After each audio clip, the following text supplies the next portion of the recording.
झूठी बना के रखते हो, तुम लोग ही मजबूर करते हो कि लड़कियां जो है बिना अपनी मर्जी से वेश्या बनाने के लिए ये लोग मजबूर कर देते हैं महिलाओं को। आज महिलाओं के साथ कितना गलत हो रहा था। प्रज्ञा सिंह ठाकुर कहाँ रहते थे? सदियों से सती प्रथा लेके आए, महिला को जला देते थे। उसके बाद बाल विवाह लेके आए, महिलाओं की पूरा बसवना खत्म कर देते थे ये लोग। उसके बाद ये लोग दासी प्रथा लेके आते थे छोटी छोटी महिलाओं के साथ, कह रहे भगवान से मिलन करवाते हैं। ये लोग महिलाओं की पूरी तरीके से जिंदगी बर्बाद कर देते थे और महिलाओं को जो है ये लोग वेश्या बनने के लिए लोग मजबूर कर देते। देश की जो मुसलमान है ना, ये मुसलमान ने लहू बहाया इस देश के लिए। गौस खान जैसे मुसलमान जिन्होंने हमारे देश के लिए अपने लहू बहाया, हाँ, तोप के सामने, अंग्रेजों की तोप के सामने रानी लक्ष्मीबाई के साथ दिया था, तोप चलाया था। गौस खान कौन थे? गौस खान के बराबर हो सकते हैं? मुसलमान कर दो। इनके बस यही मुद्दा है कि हिंदू मुसलमान करके किसी भी तरीके से मुद्दे को घुमा दो, जनता को हिंदू मुसलमान के पेश में ऐसे फंसा दो कि जनता अपने मुद्दे से भटक जाए और इनको वोट दे दे और ये लोग जीत के फिर से हिंदू मुसलमान करते रहे और जनता दो वक्त की रोटी के लिए तरसती है। पार्टी अगर कोई भी आवाज उठाएगा तो उनको टोपी पहना देगा और ऐसा वीडियो चलाने लग जाएगा, ऐसा फोटो चलाने चले लग, चाहे अखिलेश यादव हो, चाहे राहुल गांधी हो, चाहे आज हम चीना चौड़ा करके कहते हैं ना कि परमाणु बम है हमारे देश के अंदर। हमारे देश को मजबूत करने वाला अब्दुल कलाम जी थे। वो कौन सी जाति, कौन सी धर्म से आते हैं? और महिलाओं के सम्मान में भाजपा मैदान में, ये इन्हीं का स्लोगन है। लेकिन इन्हीं का नेता जब महिलाओं के विरोधी बयान देंगे तो अब कोई एक्शन नहीं।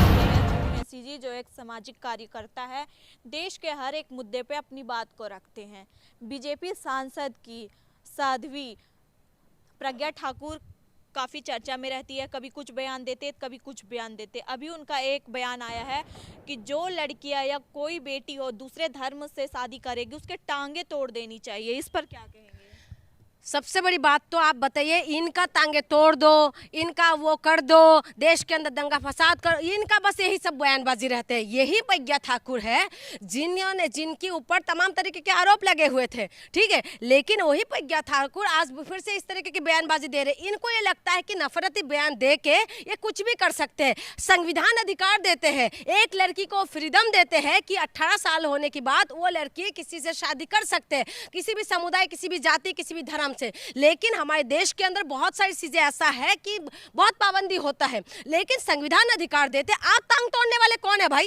आप कौन है? आपको किसने अधिकार दिया कि टांग तोड़ दो? आप इस तरीके के बयान दे रहे हैं। आप कोई पिछड़े जाति का या किसी ऐसे लोगों ने, अगर दूसरे अपोजिशन पार्टी में रहते हुए कोई भी व्यक्ति अगर इस तरीके की बयानबाजी देते ना, इस वक्त पता नहीं किस क्या हो जाते। आप बताइए कि कौन ऐसा व्यक्ति है जिस तरीके से ऐसे बोल सकते हैं? अपोजिशन में कोई देखा आपने इस तरीके के बयान दे तो तुरंत पता नहीं उनके ऊपर एक्शन हो जाएगा, लेकिन इनके ऊपर कोई एक्शन नहीं है। आप महिला है, आप खुद बताइए कि एक महिला को इस तरीके के बयान देना क्या सही है? कह रहे नहीं मानेगा तो टांग तोड़ दो, ये कहाँ की इंसाफ है? आप समझाने के लिए बोल सकते हो कि बेटा ऐसा नहीं करना, जिसका जो संस्कार होता है आप उस तरीके से सिखाओ। क्या हमें संस्कार ये सिखाते हैं मारपीट करो?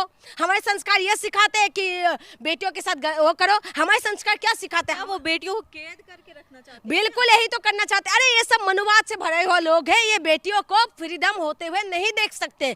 ये बेटियों के साथ एक बात बताइए, जो जाति धर्म जो है होते हैं ना, हमारी जो छोटे क्लास के लोग होते हैं, मिडिल क्लास के लोग होते हैं, उन्हीं के बीच होते। बड़े बड़े लोग तो इन्हीं का ही तो नेता होता है, मुसलमानों के साथ शादी कर लेते हैं, इन्हीं की बेटियां सारी मुसलमानों के साथ जा रखे, लेकिन उसके बाद उनके लिए कुछ नहीं बोल सकते। लेकिन ये लोग जो है इस तरीके के नफरती बयान देते हैं। आप बताए सोनाक्षी सिन्हा जो है वो भी तो मुसलमानों के साथ शादी करे, वो कितना अच्छा खासा अमीर लोग है, तो उनके लिए कितना चर्चा करते हुए आपने देखा? बताइए। तो तमाम जो है गौरी खान जो है, गौरी खान शाहरुख खान के साथ शादी हुई है, क्या उनका शादी सक्सेसफुल नहीं है? तो इसीलिए मैं कह रही हूँ ये तमाम तरीके की जो बातें ये कहते हैं ये बिल्कुल संविधान विरोधी बातें करते हैं। संविधान अधिकार देता है कि महिला को किसी के साथ अगर पसंद होते हैं, अगर दोनों का मन मिलते तो हमें शादी कर सकते हैं, उसमें कोई रोक टोक नहीं है। संविधान में भी लिखा गया है। बिल्कुल। तो फिर ये कौन होते हैं कि इस तरीके के बयान दे? आप देखिए जब से ये बीजेपी की सरकार आए है तो इनके नेताओं के अंदर इतना ज्यादा नफरत भरा हुआ है। ये नफरत खुल के बोलते हैं। कभी भीमराव अंबेडकर के बारे में बोल देंगे, कभी सीजीआई के ऊपर जूता फेंक देंगे, कभी महिला विरोधी बात कर देंगे। एक बाबा है जो कहते हैं कि 14 साल में बेटी बनकर तैयार हो जाते हैं, पूरी तरीके से बॉडी बनकर तैयार हो जाते हैं, 14 साल में शादी करने की बात करते हैं, जो संविधान विरोधी है। तो जो एक बाबा है वो कहते हैं कि महिला जो है खाली प्लॉट है, और ये आ गई आप ये कह रहे हैं कि टांग तोड़ दो। तो इस तरीके की बयानबाजी बिल्कुल नफरती बयानबाजी है। इस नफरत बयानबाजी देने से बचना चाहिए। ये भी बयान दी थी कि लड़कियों को अपने मतलब कायदे में रहना चाहिए। मैं वही तो कह रही हूँ कि सिर्फ लड़कियों को कायदे में रहना चाहिए, सिर्फ लड़कियों को, लड़की के ऊपर सारी पाबंदी लगते हैं। तुम लोग तो लड़कियों को झूठी बना के रखते हो, तुम लोग ही मजबूर करते हो कि लड़कियां जो है बिना अपनी मर्जी से वेश्या बनाने के लिए ये लोग मजबूर कर देते हैं महिलाओं को।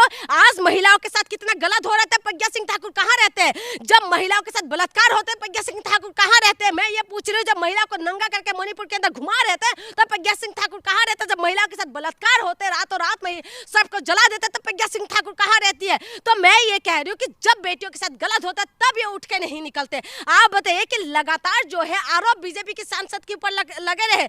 हमारे यहाँ पर जो देश के आन बान शान को जो लहरा के आते हैं, बेटियां को जंतर मंतर के अंदर घसीटा गया, तब ये कहाँ थी? तब कहाँ थी जब बेटियों के साथ गलत काम होते हैं तब इनकी आवाज नहीं निकलते। आप कह रहे हैं कि आप संस्कार बताने के लिए आ जाते, क्या हमारे संस्कार ये नहीं कहते? क्या हमारे देश के अंदर बेटियों को जो है देवी मान के पूछते नहीं है? लेकिन यही देश के अंदर खुलेआम बलात्कार होते, लेकिन इनकी आवाज नहीं निकलते। मैं नॉर्थ ईस्ट से आती हूँ, मेरी नॉर्थ ईस्ट के अंदर पूरी तरीके से जो शर्मसार की हरकतें इन लोगों ने किया। मोदी जी कहते हैं बेटी बचाओ बेटी पढ़ाओ, और उन्हीं के सांसद इस तरीके के बयान देते हैं। आप बताए, बेटी बचाओ बेटी पढ़ाओ इनका स्लोगन है, इनका टैगलाइन चलते हैं। हर आप गाड़ी के पीछे आप देखेंगे कि बेटी बचाओ बेटी पढ़ाओ लिख के घुमाते रहते हैं ये लोग। और महिलाओं के सम्मान में भाजपा मैदान में, ये इन्हीं का स्लोगन है। लेकिन इन्हीं का नेता जब महिलाओं के विरोधी बयान देंगे तो अब कोई एक्शन नहीं। बाबा बयान देते रहते, कभी खाली प्लॉट बोल देगा, कोई एक्शन नहीं। बाबा महिला विरोधी कह रहे, 25 साल की लड़की 4 जगह मुंह मार के आते। अरे 4 जगह अगर मुंह मारते तो लड़का भी तो मुंह मारते हैं, तुम उनके लिए क्यों नहीं बोलते हो कुछ भी? अगर लड़की 4 जगह मुंह मारने जाते तो 4 जगह कौन बंदा खड़ा रहता है? आदमी नहीं रहते वहां पर। आप बताइए, एक लड़की के साथ इन लोगों ने इतना गलत करते हैं। सदियों से सती प्रथा लेके आए, महिला को जला देते थे। उसके बाद बाल विवाह लेके आए, महिलाओं की पूरा बसपना खत्म कर देते थे ये लोग। उसके बाद ये लोग दासी प्रथा लेके आते थे, छोटी छोटी महिलाओं के साथ कह रहे भगवान से मिलन करवाते हैं। ये लोगों ने महिलाओं की पूरी तरीके से जिंदगी बर्बाद कर देते थे। और महिलाओं को जो है ये लोग वेश्या बनने के लिए लोग मजबूर कर देते थे। महिलाओं को जो है बाल विवाह कर देके उनकी पूरा बचपना, उनकी पूरा जिंदगी खत्म कर देते थे। महिला को बच्चे देने वाली मशीन समझते थे। अगर बेटा पैदा नहीं हुआ तो महिला की पूरा शरीर बेशक खराब हो जाए, लेकिन चाहे 10 बच्चे पैदा करना पड़े, पैदा करते रहो। होता है यही चीजें। आप बताइए कि महिला क्या कुछ बर्दाश्त करेंगे? महिलाओं के साथ तुम लोग बार बार इस तरीके की हरकतें करते। महिलाओं को तो बचाने के लिए कानून बनाना पड़ गया। इस देश के अंदर पॉक्सो एक्ट बनाना पड़ गया है। महिला छोटी छोटी बच्ची के साथ रेप होते हैं तो महिलाओं को बचाने के लिए तो कानून बनाना पड़ गया है। तो हम महिलाओं को तुम लोगों ने कहाँ की छोड़ा है? उसके बाद तुम कहते हो आज की डेट पे जब हमारी संविधान लागू है, आज की डेट पे ये कहते हैं कि महिलाओं की टांग तोड़ देना चाहिए। बताइए, ये संस्कार है? ये हमारे देश की संस्कार है? ये तब चुप रहेंगे। ये ठाकुर काफी कुछ बयान देती रहती है, लेकिन एक और बयान दी थी, मुस्लिम लोगों से कोई दोस्ती नहीं करना, मुस्लिम लोगों का कोई रिश्ता नहीं होता, उन्हें कोई भाई मत बना, उन्हें कोई बहन मत बना, उन लोगों को कोई भाई बहन का रिश्ता नहीं। देखिए, मैं एक बात साफ बता दूं, इस देश की मिट्टी में है ना, जिस देश में हम खड़े हैं, मैं विदेशी मुसलमानों की बात नहीं कर रही हूँ, मैं घुसपैठी की बात नहीं कर रही हूँ। मैं इस देश की जो मुसलमान है ना, ये मुसलमान ने लहू बहाया इस देश के लिए। गौस खान जैसे मुसलमान जिन्होंने हमारे देश के लिए अपने लहू बहाया, हाँ, तोप के सामने, अंग्रेजों की तोप के सामने रानी लक्ष्मीबाई के साथ दिया था, तोप चलाया था। गौस खान कौन थे? गौस खान के बराबर हो सकते हैं? आप चला जाइएगा झांसी किले के अंदर, गौस खान का आज भी वो बना हुआ है। आप बताइए, जब रानी लक्ष्मीबाई के साथ बराबरी में चल रहे थे, गौस खान कौन है? इनसे पूछिए जाके, जो मुसलमान के विरोध में तुम लोग बात करते हो। अब्दुल कलाम जी कौन थे? जो आज हम चीना चौड़ा करके कहते हैं ना कि परमाणु बम है हमारे देश के अंदर, हमारे देश को मजबूत करने वाला अब्दुल कलाम जी थे। वो कौन सी जाति, कौन सी धर्म से आते थे? तो मैं इसीलिए कहती हूँ, इनके लिए जो है मुसलमान विरोधी ये लोग बयान देते हैं। इस देश के अंदर हिंदू और मुसलमान दोनों की मिट्टी, दोनों की खून मिले हुए लहू बोलता है, और ये लहू बार बार ऐसे अपमानजनक बयान देते हैं। क्या देश में क्या साबित करना चाहते हैं? ये देश में कुछ साबित नहीं करना चाहते। ये देश के अंदर बस ये एक अराजकता फैलाना की कोशिश करते हैं कि इस तरीके के बयान देते रहे, ये अपनी सुर्खियों में रहे, ये इनका अपनी राजनीति चमकते रहे और आपस में हम देश का माहौल खराब करने। बिल्कुल यही तो कर रहे हैं। और कर क्या रहे और क्या कर रहे हैं? महिला विरोधी बयान दे देगा, हिंदू मुसलमान वाली बयान दे देगा, ये कुछ भी इधर उधर की बयान देगा। आप बताइए, आप मुसलमानों के बीच में रहते हैं, आपके साथ में बहुत काम करने वाले मुसलमान होंगे, आपका क्या बिगाड़ दिया मुसलमानों ने? हाँ, इनकी बस की बात नहीं कि घुसपैठी रोके, उसके बाद कहते हैं कि घुसपैठी घुस रहा है। अरे तुम्हारी सरकार है, तुम्हारी सब कुछ है, तो घुसपैठी को रोकने का काम किसका है?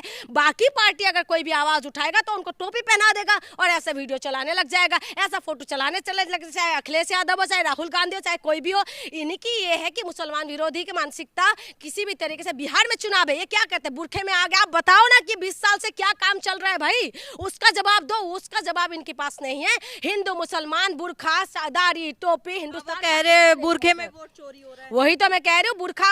आप ये बताओ कि वोट चोरी जो हो रहा है उसमें आप जवाब दो ना। आप चुनाव आयोग से जब जवाब सवाल करते हैं तो आप प्रेस कॉन्फ्रेंस करने के लिए आ जाते हो। आप बताइए ना कि बुरखा अगर वोट चोरी कर रहे हैं तो बुरखे वाले अगर बाहर से अगर कह रहे हैं कि घुसपैठी घुस रहा है, तो चुनाव कौन है? बिहार कौन सा बॉर्डर में लग रहा है? एक बिहार लगता है नेपाल बॉर्डर में, ठीक है। नेपाल में तो सारे हिंदू है। आप बताइए कौन सा मुसलमान घुस रहा है? तो घुसने में जो मुसलमान अगर घुस रहे हैं तो नाकाम कौन है? घुसपैठी अगर घुस रहा है तो नाकाम कौन है भाई? देश में तो 11 साल से आपकी सरकार है, मजबूत सरकार, कहते हैं खुद को ताल ठोकते हैं, सपन इसका सीने वाली सरकार है, लेकिन घुसपैठी अगर घुस रहा है तो कौन जिम्मेदार, इसका नहीं बताएंगे। इसीलिए मैं आपको कह रही हूँ, देश के अंदर हमारी अमन और शांति चाहिए। हमारे देश है, ये देश अमन और शांति के नाम से पहचाना जाता है, लेकिन इन लोगों ने पूरी तरीके से इस देश को जो है, कहते हैं ना गंगा जमीनी जो तहजीब है उसको पूरी तरह से खत्म करने में लगे हुए। कहीं पर भी कुछ भी होगा हुई हल्ला शुरू कर देते। लेकिन ये हिंदू सनातनी के नाम पे ये लोग जिस तरीके से महिला विरोधी बयान दे देगा, ये उसका नाम से भगवा के नाम भगवा पहन के ये लोग इस तरीके के बयान देते। भगवा का पता है मतलब क्या है? नेट करके देख लीजिएगा। भगवा का मतलब होता है कि शांति की प्रतीक है। ये लोग अशांति क्यों फैलाते रहते हैं? आन बान शान हमारी भगवा हमें सिखाते हैं कि शांति की प्रतीक है ये, लेकिन ये लोग भगवा पहन के इस तरीके के नफरती बयान देते हैं। इसीलिए मैं कहती हूँ देश के अंदर अमन और शांति चाहिए, हमें देश में रहना है। ये देश कैसे आगे बढ़ेगा? साइंटिफिक तरीके से आगे बढ़ेगा। ये देश महिलाओं को, कहते हैं ना, किसी भी समाज को, अगर किसी भी देश को आप देखोगे, किसी भी समाज कितना आगे बढ़ रहा है, उनका महिला को किस स्तर पे है उसका पैमाना पता कर लो तो पता चल जाएगा। आज आदिवासियों के मुंह पे मूत रहे हैं, कोई बोलने वाले नहीं। आज महिलाओं के साथ आए दिन बलात्कार हो रहा है, कोई बोलने वाले नहीं। आज महिलाओं को नंगा करके घुमा देते हैं, लेकिन हम पार्टियों में बढ़ जाते हैं। वो तो मणिपुर में हो रहा है, वो तो हाथरस में हो रहा है, बलात्कार हो रहा है तो इस तरीके की बोलते हैं, अरे वो तो बीजेपी वाले होंगे, अरे ये तो आम आदमी पार्टी वाले होंगे, अरे ये तो कांग्रेस होंगे। महिला की सिर्फ और महिला होता है, अपराध अपराध होता है, उसका ना तो जाति होता है ना तो धर्म होते हैं। आप बताए राजीव गांधी को मारने वाली कौन थी? क्या नाम थी? नलिनी। हिंदू थी या मुसलमान थी? हाँ, उसके बाद आप बताइए कि लगातार जो है ये हिंदू मुसलमान का ऐसे दीवार खड़ा करके पूरी तरह से बांटने की कोशिश कर रहा है। और हिंदू मुस्लिम का जो कर रहे वो एजेंडा चला रहे क्या? वही तो कर रहे हैं, इनका एजेंडा, इनका रोटियां पक रहे हैं उसमें। ये तवा में ये रोटियां पकाने के काम करते हैं हिंदू मुसलमान कर करके। आप हिंदू मुसलमान क्यों कर रहे हैं ये लोग? इनका तो मुसलमानों के बिना तो इनका रोटी नहीं पके। ये मुसलमान अगर ना रहे ना, इनका राजनीति खत्म हो जाए। इसी वजह से तो हिंदू मुसलमान करते हैं, वोट लेते थे। आज बिहार के अंदर होना चाहिए, मुद्दा होना चाहिए कि पलायन का मुद्दा। अभी बिहार के अंदर छठ पूजा है, आपने देखा किस तरीके से लोग जा रहे हैं। वो कह रहे हैं कि हमने स्पेशल ट्रेन चलाए। कहाँ है ट्रेन? लोग टॉयलेट के अंदर घुस घुस के जाने के लिए मजबूर हो रहा है। क्यों? वो लोग टैक्स पे नहीं है, टैक्स पे नहीं करते वो लोग। आज मैं बताऊं देश के अंदर गरीबों का किस तरीके की हालत है, चाहे वो हिंदू हो, चाहे वो मुसलमान हो, चाहे वो कोई भी उसका हो। जिसके पास पैसा नहीं है उसके पास कोई मान सम्मान, कोई इज्जत भी नहीं है। इसीलिए मैं आपको कह रही हूँ कि ये लोग रील बनाने से इनको फुर्सत नहीं है, रील मंत्री को, लेकिन ट्रेन का क्या हालत है वो देख नहीं सकते। और उसी में उस सारे मुद्दे पे बात होना चाहिए। बिहार में रोजगार एक बहुत बड़ा मुद्दा है, उसमें कौन बात कर रहे हैं? बिहार के अंदर क्या कुछ नहीं है। IAS IPS सारे बिहार से निकल के आते हैं। और बिहार के अंदर नालंदा जैसा विश्वविद्यालय है जो देश दुनिया के जानते हैं। बिहार के अंदर मखाने के नाम से बिहार जाना जाता है। बिहार के अंदर ऐसा क्या नहीं है, लेकिन उस बिहार को पीछे करके रखने वाले कौन थे? लेकिन इसमें सवाल नहीं है। आज बिहार के बच्चे जो प्रोटेस्ट करते पेपर लिखकर, उनको दौड़ा दौड़ा के मारते हैं। रोजगार मांगते तो दौड़ा दौड़ा के मारते हैं। महिलाओं के पैरों में कील ठोक देते हैं, लेकिन कोई बोलने वाले नहीं। ये मुद्दा नहीं है, इस मुद्दे पे कौन बात करेगा? ये लोगों को बस हिंदू मुसलमान कर दो। इनके बस यही मुद्दा है कि हिंदू मुसलमान करके किसी भी तरीके से मुद्दे को घुमा दो, जनता को हिंदू मुसलमान की पेश में ऐसे फंसा दो कि जनता अपने मुद्दे से भटक जाए और इनको वोट दे दे और ये लोग जीत के फिर से हिंदू मुसलमान करते रहे और जनता 2 वक्त की रोटी के लिए तरसते रहे।